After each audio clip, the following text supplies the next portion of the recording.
Hemos titulado la enseñanza de esta noche, el que tiene la espada aguda de dos filos.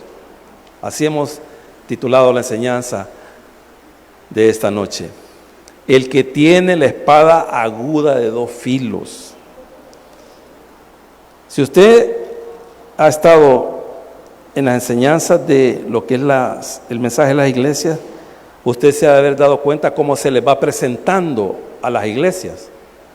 Ya a la iglesia de Éfeso ya se le presentó de una manera, a la iglesia de Esmirna se le ha presentado de otra manera, a la iglesia de Pérgamo hoy se le está presentando de la manera como hemos titulado la enseñanza, a la de Tiatira se le va a presentar de otra manera, a la de Sardis de otra manera, a la de Filadelfia de otra manera y a la de Laodicea de otra manera. Pero fíjese de que a la iglesia de Pérgamo es a la que se le presenta de una manera desafiante. Es como si les estuviera diciendo el Señor: si no cambian, me los voy a volar. O sea, Él viene a pelear. A pelear. ¿Con quiénes? Con algunos que están dentro de la iglesia de Pérgamo. Con algunos, no con todos. Ahí lo vamos a leer. Así que vamos a abrir la palabra del Señor, capítulo 2 de Apocalipsis, versículo del 12 al 17. Lo leemos en el nombre del Padre, del Hijo y de su Santo Espíritu. Y escribe al ángel de la iglesia en Pérgamo: el que tiene la espada aguda de dos filos dice esto: yo conozco tus obras y dónde moras. Oiga esto: yo conozco tus obras y sé dónde vivís, dónde estás establecida, yo lo sé. Y vea lo que dice aquí a continuación: yo conozco tus obras y dónde moras, donde está el trono de Satanás, pero retienes mi nombre y no has negado mi fe, ni aun en los días en que Antipas, mi testigo fiel fue muerto entre vosotros, donde mora Satanás. Pero tengo unas pocas cosas contra ti. Oiga esto: que tienes ahí. ¿A dónde? Ahí dentro de la iglesia. Ahí adentro. Por eso le decía, el Señor se fija en todo.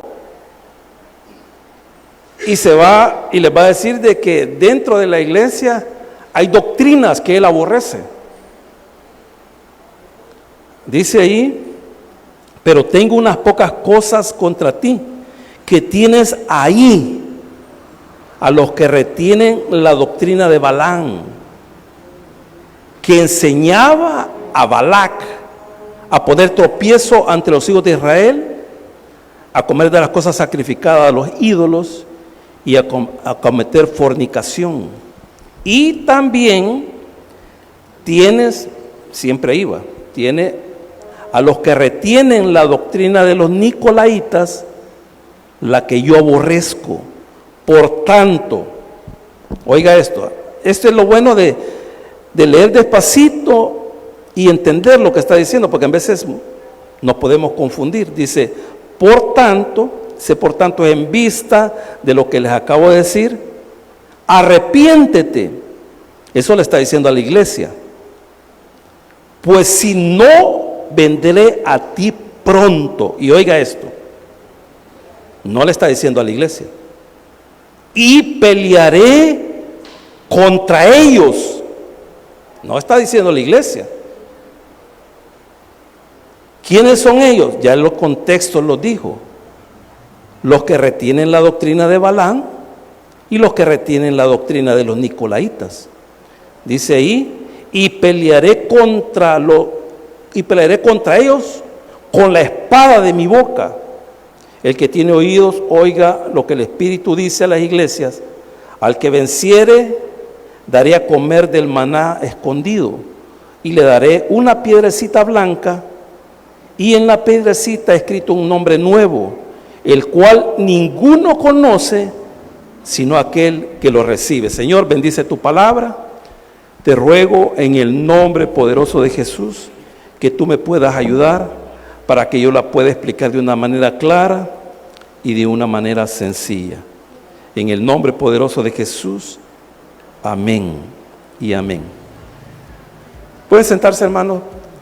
Hermano, la iglesia de Pérgamo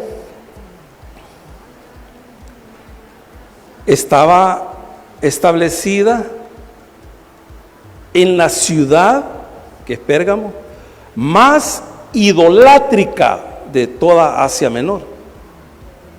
Ahí, hermano, la idolatría era terrible.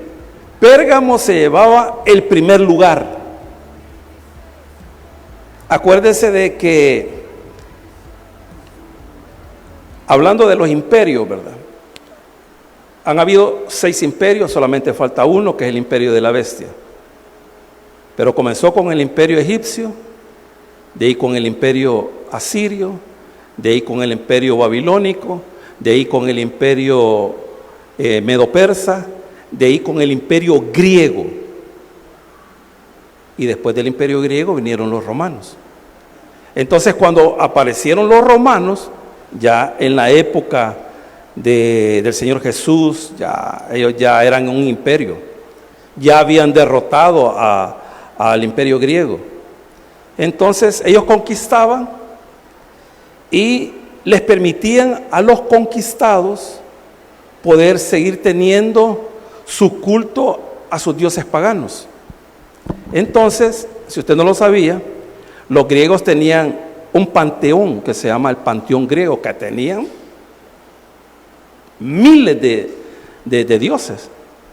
Y usted lo puede ver ahí en el capítulo 18 ese final del 17 del libro de los Hechos. Cuando Pablo viene huyendo, él pasa a Filipo, de ahí pasa a Tesalónica. En Tesalónica lo quieren matar, él solamente puede estar 3 semanas en Tesalónica. Los hermanos le dicen, date porque si no te van a matar. Y él se va para Berea. Los de Tesalónica que quieren matar a Pablo, lo siguen a Berea. Entonces él tiene que huir y se va para Atenas. Pero ¿qué sucede en Atenas? Hermano, Pablo se queda anonadado cuando ve que en toda la ciudad de Atenas, que es la capital de Grecia, hay una cantidad de dioses terribles, habidos y por haber. Y es ahí donde Pablo da su mejor sermón, tremendo, pero un sermón que pone espaldas planas a los griegos y a los más intelectuales ahí. Y él se agarra, porque él, viendo toda la idolatría que estaban ahí, él lee una inscripción donde dice al Dios no conocido. Solo era una inscripción, porque ellos tenían imágenes, miles de imágenes de dioses y todo eso. Entonces Pérgamo, o sea, pertenecía a Grecia, era parte del imperio, pero fue conquistada por los romanos. Entonces el último rey, el rey Atalío III, cuando él se dio cuenta de que estaba enfermo y que iba a morir y no tenía herederos, él hizo, hermanos, un testamento y entregó la ciudad de Pérgamo, se la entregó al imperio romano. Se las entregó. Pero ahí en Pérgamo, hermano, había una biblioteca de 200,000 libros, pergaminos. Les digo libros para que más o menos tengan una idea, pero eran pergaminos. Que, ¿cómo se llama? Estaba al mismo nivel de la biblioteca de Alejandría. Les estoy contando todo esto, hermano, para que usted se dé cuenta por qué el Señor se dirige a la iglesia de esa manera. Entonces, ahí, hermanos, en Pérgamo, era una situación de idolatría terrible. La ciudad había construido un templo, hermano. Era un templo enorme, enorme, hermano. 88 metros de largo. Ese, hermano, es una barbaridad. 44 metros de ancho. Y tenía más de 20 metros de alto. Era el templo que se lo habían dedicado a Júpiter, que era el mismo dios Zeus. Zeus era el dios de los griegos, y de ahí los romanos, como ellos agarraron la ciudad, solamente le cambiaron el nombre a Júpiter. A Júpiter. Entonces estaba ese, ¿cómo se llama? Ese templo que llegó a pelear el puesto de las 7 maravillas del mundo. O sea, era un espectáculo, hermano. Pero un espectáculo de idolatría, porque llegaban ahí, hermano, y habían prostitutas que se prostituían ahí en el templo como una ofrenda para Júpiter. Esa era una situación tremenda. Les cuento esto para que usted pueda entender todo el pasaje. Y fue Pérgamo la primer ciudad, hermano, en construirle un templo al emperador. Y no solamente se lo construyó para que ahí estuviera su imagen, sino que se lo construye, y ahí en Pérgamo fue la primera ciudad, ahí en Asia Menor, que hoy es Turquía, donde ahí se implementó la adoración a los emperadores. Vaya, en ese contexto, hermano, en ese contexto está Pérgamo. Entonces se fue a establecer una iglesia ahí, y el Señor está viendo todo lo que está pasando ahí. Entonces la iglesia se está contaminando. Se está contaminando. ¿De qué manera? De ciertas doctrinas que estaban enseñando dentro de la iglesia, hermano. Pero el Señor está viendo, Él está pendiente. A los de Efesios Él está pendiente, les dice: pero tengo unas cosas contra ti, que has dejado tu primer amor. Él está viendo ahí, Él está viendo todo lo bueno y también está viendo todo lo malo. A Pérgamo, ya se dio cuenta Él qué es lo que está pasando, pero tiene cosas positivas, pero hay cosas que el Señor no las tolera. Por eso usted va a entender que Él llega con el colín en la mano, porque Él va a pelear contra ellos. Él va a pelear, hermanos. Y fíjense que yo por eso siempre les he dicho, y no me voy a cansar de decirles, nosotros, hermanos, tenemos que tener cuidado quién predica aquí. Y por eso no me parece cuando de repente yo no estoy aquí y viene una persona así. Hermano, nosotros tenemos que saber qué es lo que enseñan. Porque aquí, yo le digo, ha sucedido, en veces han venido personas y yo estoy oyendo allá y en veces están diciendo cosas que no son. Pero ¿cuál es el problema, hermano? Que los hermanos creen. Ese es el problema, porque los hermanos creen que todo el que se para aquí está diciendo toda la verdad. No, hermano, no. Y así se introducen los falsos maestros, los falsos apóstoles. Y la gente, como no sabe, dice: amén, gloria a Dios. Nada, momento. Dios está pendiente de todo eso, hermano. Y de lo que más está pendiente el Señor es de las enseñanzas de su iglesia. Por eso es que Él aparece con la espada. Por eso ahora, hoy sí creo que usted va a entender por qué el Señor se presenta de esa manera. Porque Pérgamo era una ciudad idolátrica, terrible, hermano. Entonces la iglesia se estaba contaminando, porque ahí estaban llegando personas que estaban enseñando cosas terribles. Dice el versículo 12: escribe al ángel de la iglesia en Pérgamo, el que tiene la espada aguda de 2 filos, dice esto. Imagine la espada de doble filo. Y nosotros sabemos que la espada de doble filo es la palabra del Señor. Si usted se va a Apocalipsis, creo que es el capítulo 19, dice que cuando Él viene por su segunda vez, va a establecer su reino. Dice que Él trae su espada de doble filo, o sea que es la palabra. Y es como Él va a destruir a sus enemigos. El Señor no necesita, hermano, armas nucleares.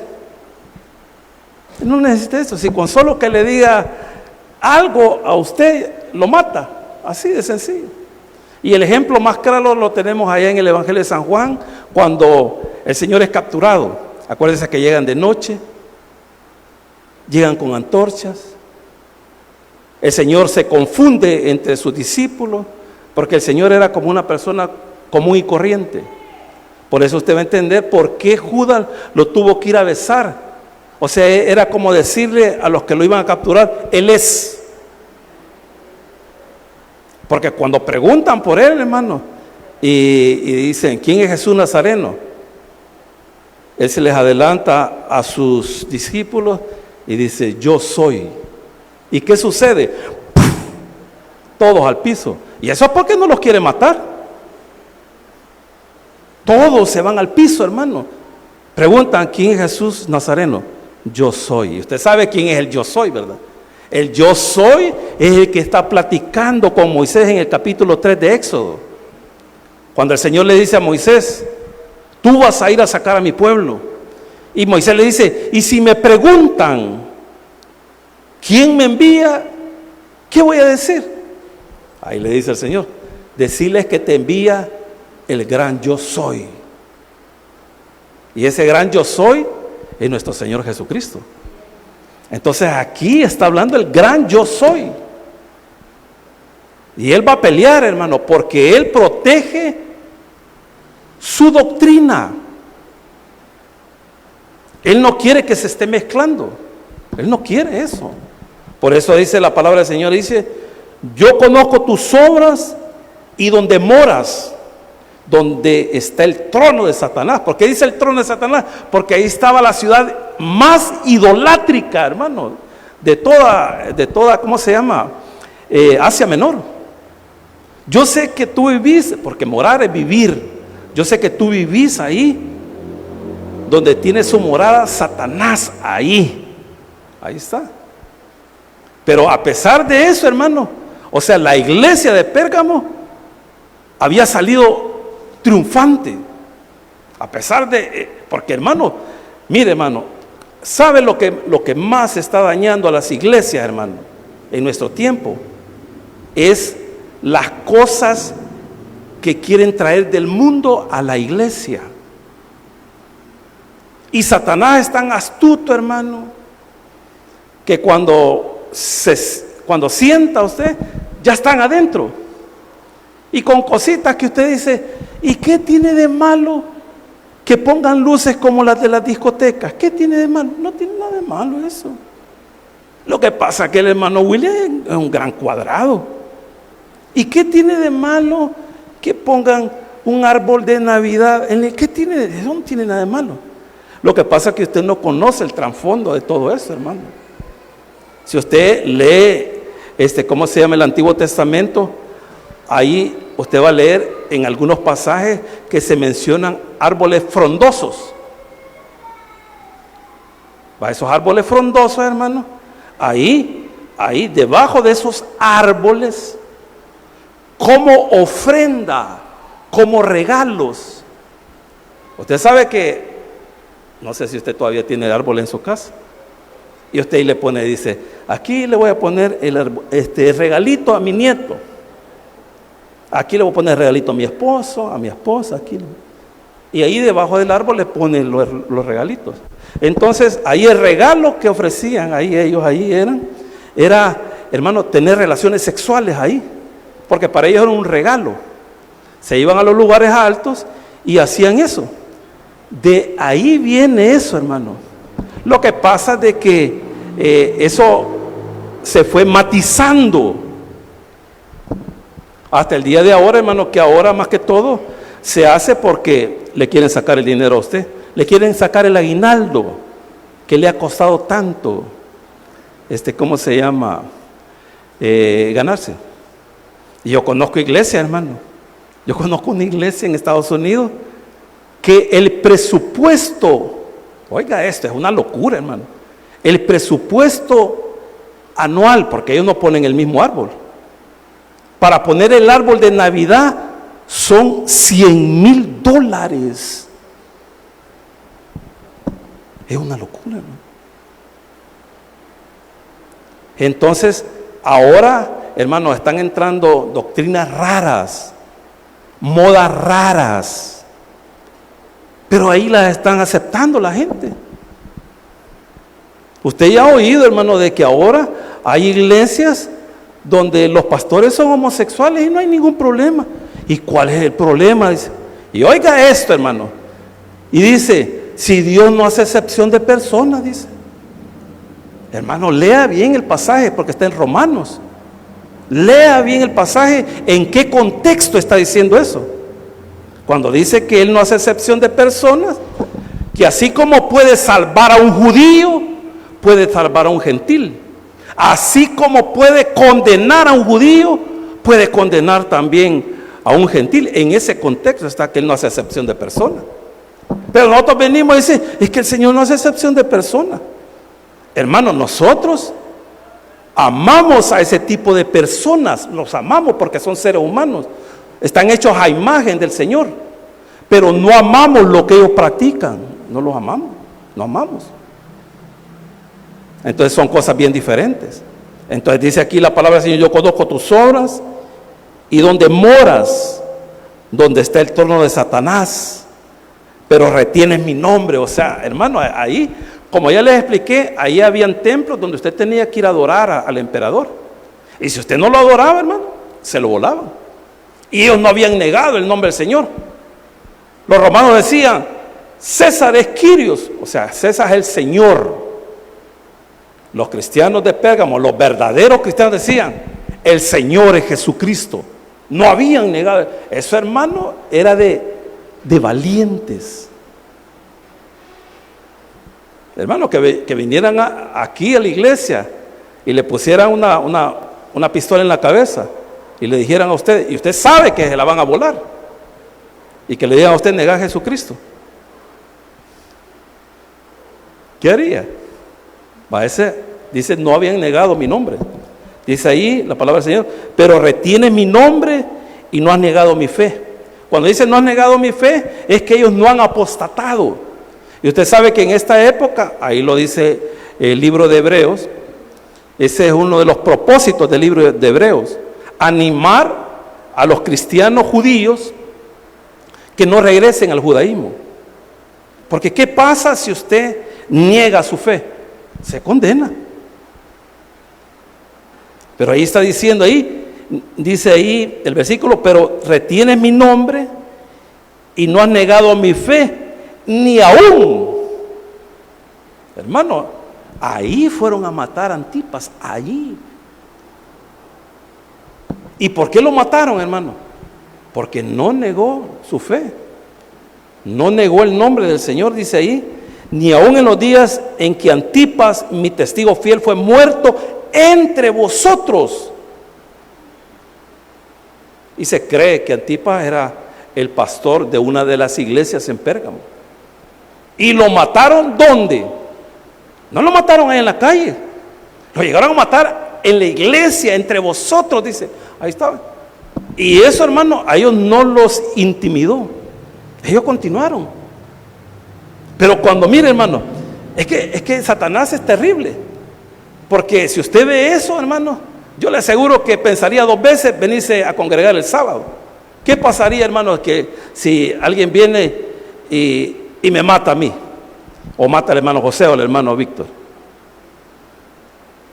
Y dice, el que se vuelva a venir a congregar aquí, lo matamos. ¿Qué pasaría? Entonces, eso es lo que estaba pasando.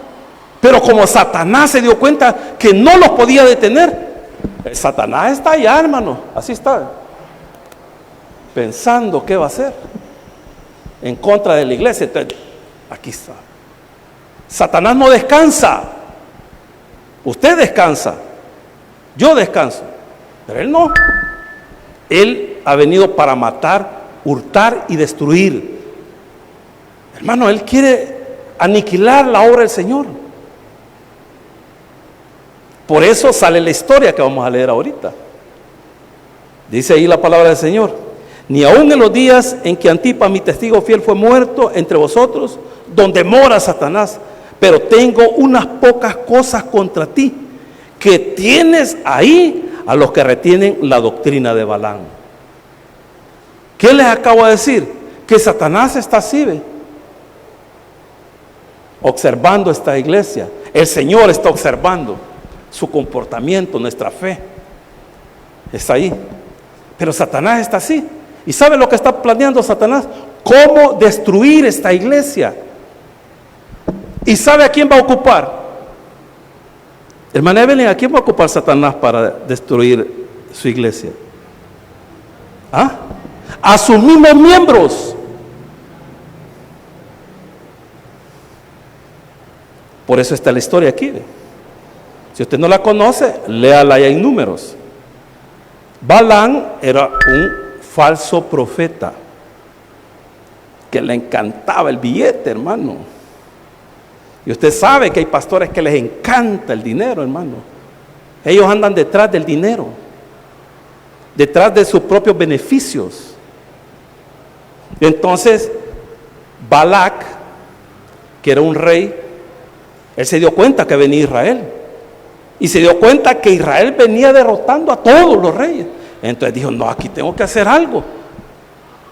Y contrató a un miembro de la iglesia, así digámoslo, a Balaam. Y le dijo, mira, ¿y cómo hacemos aquí? Maldecirlos. Y Balaam, no lo puedo hacer. No lo puedo hacer, le decía. Pero te voy a dar riqueza, te voy a dar eso. Y todo. No lo puedo hacer, le decía. Pero espérame, le voy a ir a preguntar. Ay, hermano, Balaam era pistero. Pistero, hermano. Por eso usted oiga las enseñanzas. La mayoría de las enseñanzas de hoy, hermano, la mayoría están enfocadas en eso. Por eso usted, yo creo que ha oído en las doctrinas de la prosperidad. Pero la prosperidad, ¿para quién, hermano? La prosperidad solo para el que predica.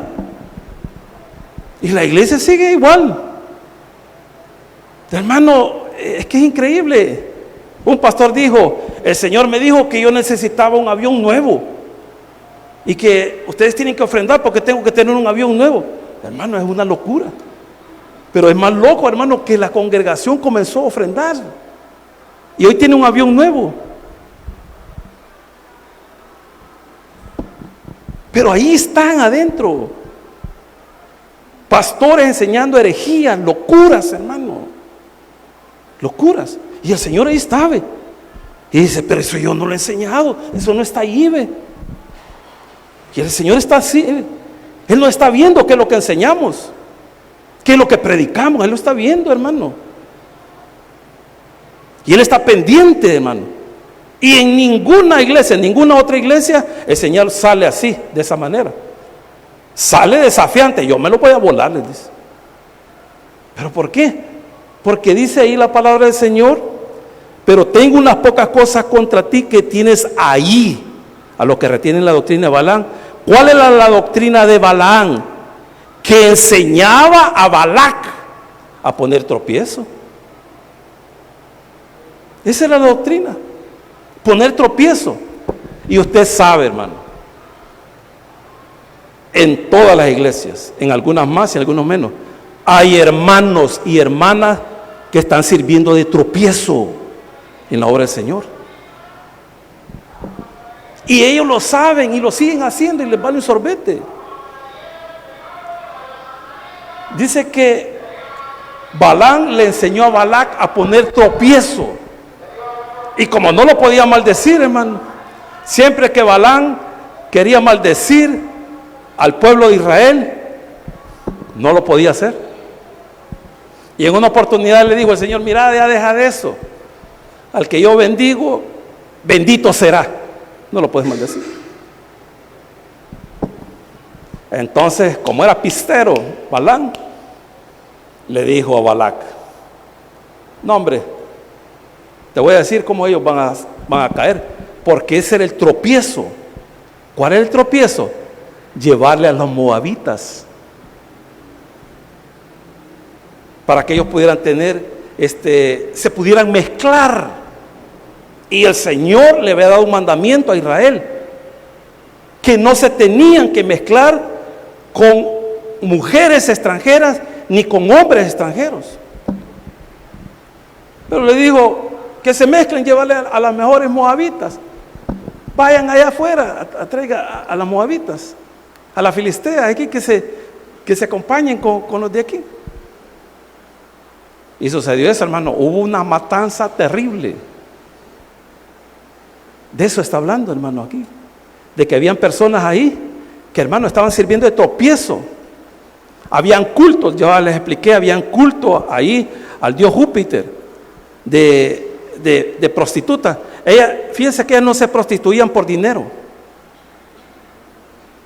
Hoy en la actualidad usted sabe que la prostitución se hace por eso y porque hay mucha necesidad. Pero ahí se prostituían porque para ellas era una ofrenda a su Dios. Entonces ahí ellos decían: no, y no hay ningún problema. Pueden ir allá al templo de Júpiter y después venir aquí a la iglesia, no hay ningún problema. Pero el Señor estaba ahí. ¿Cómo es eso? Dice ahí: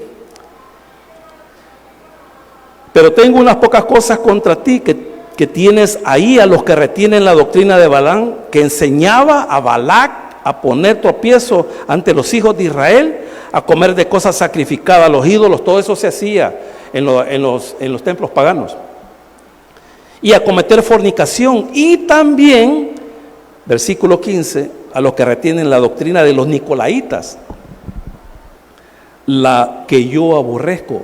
Fíjese que él está diciendo, oiga esto, porque usted tiene que leer bien. Dice, ¿qué es lo que aborrece el Señor? ¿A los nicolaitas o a su doctrina?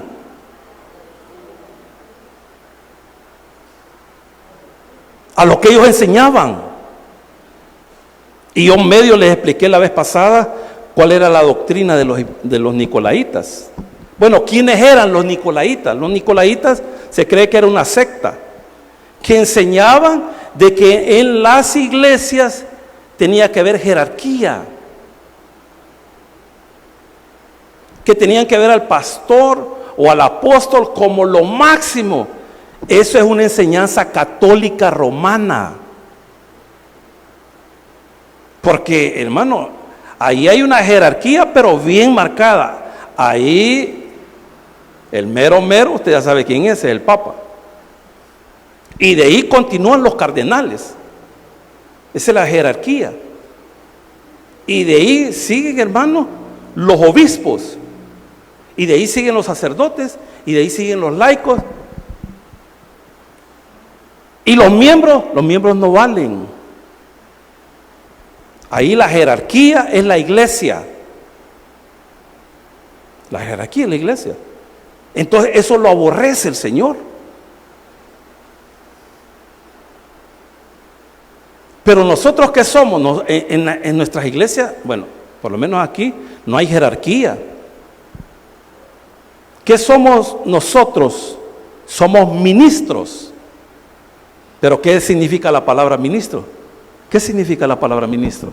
Dice la palabra del Señor en el capítulo 13 del libro de los Hechos, que Pablo y Bernabé ministraban en la iglesia de Antioquía.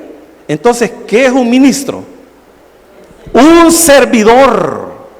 Nosotros somos servidores, hermano. Aquí no hay jerarquía. Por eso usted aquí, fíjense que hay iglesias que todavía ocupan sillas adelante. Aquí. Y ahí solo puede entrar el pastor, ahí no puede entrar nadie. Y los invitados especiales ahí. Pero, ¿dónde vieron eso las iglesias? En el catolicismo. Ahí lo vieron. Pero aquí no hay sillas para personas especiales. Especiales somos todos nosotros que hemos sido lavados con la sangre de Cristo. Todos nosotros, hermanos. Aquí no hay nadie especial. Por eso cuando hacemos convivio, hermano, nosotros comemos.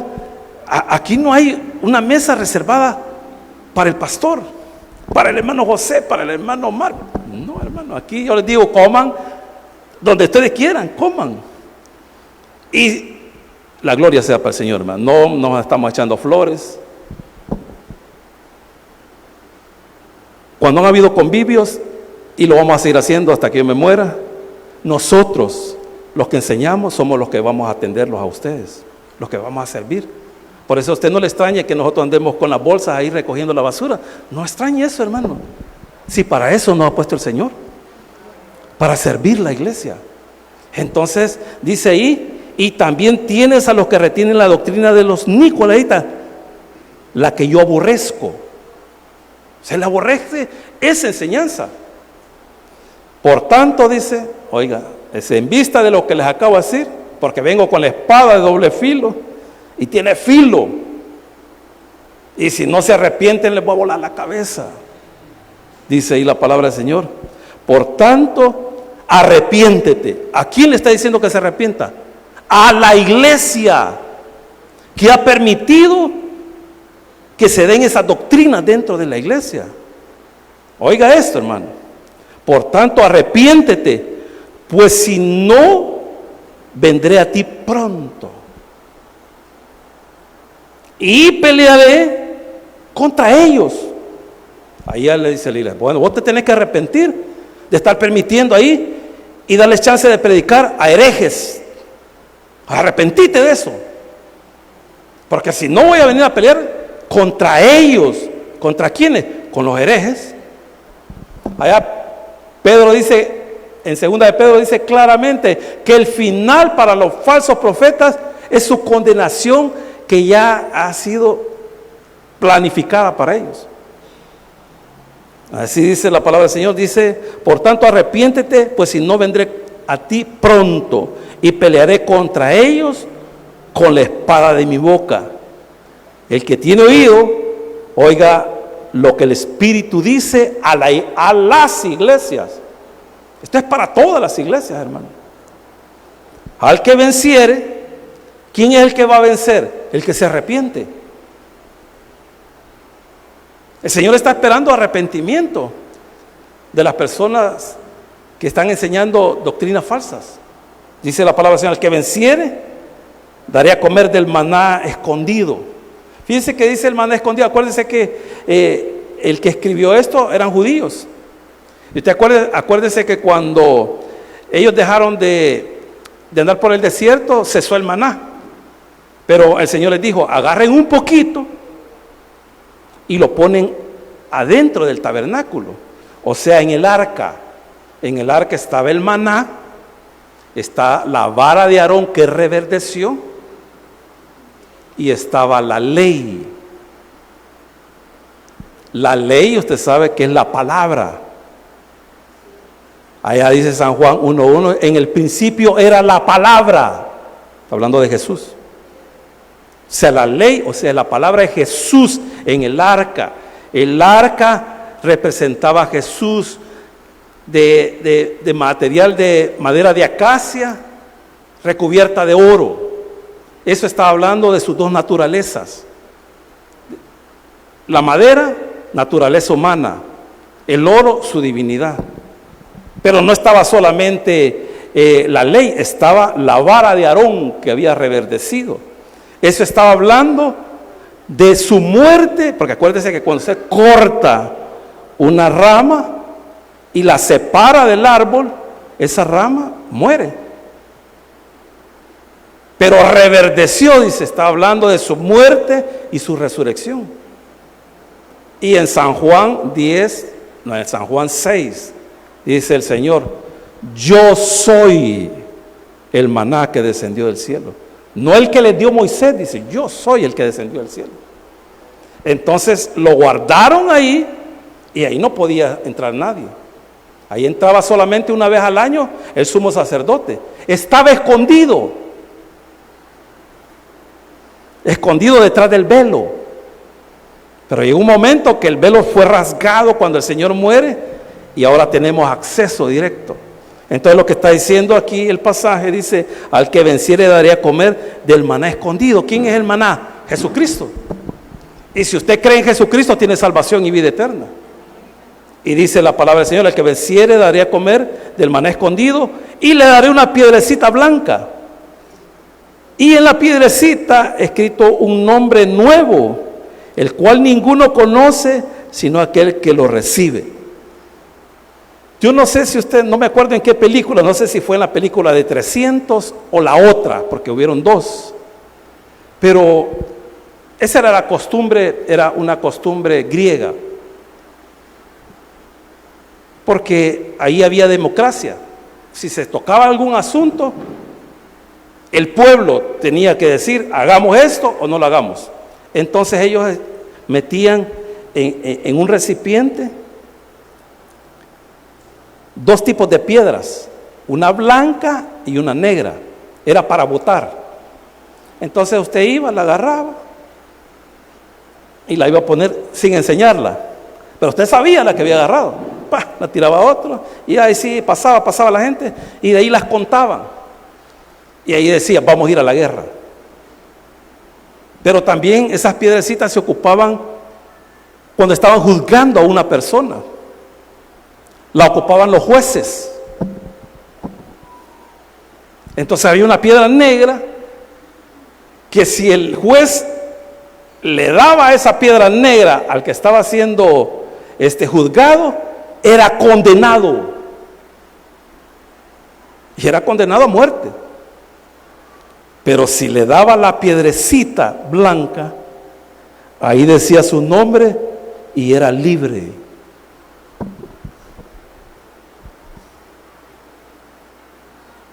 Cuando usted cree en Jesucristo, le entrega la piedrecita y le dice, tú ya no eres culpable, eres libre. Eso dice la palabra del Señor. El que tiene oídos oiga lo que el Espíritu dice a las iglesias. Al que le venciere daré a comer del maná escondido y le daré una piedrecita blanca.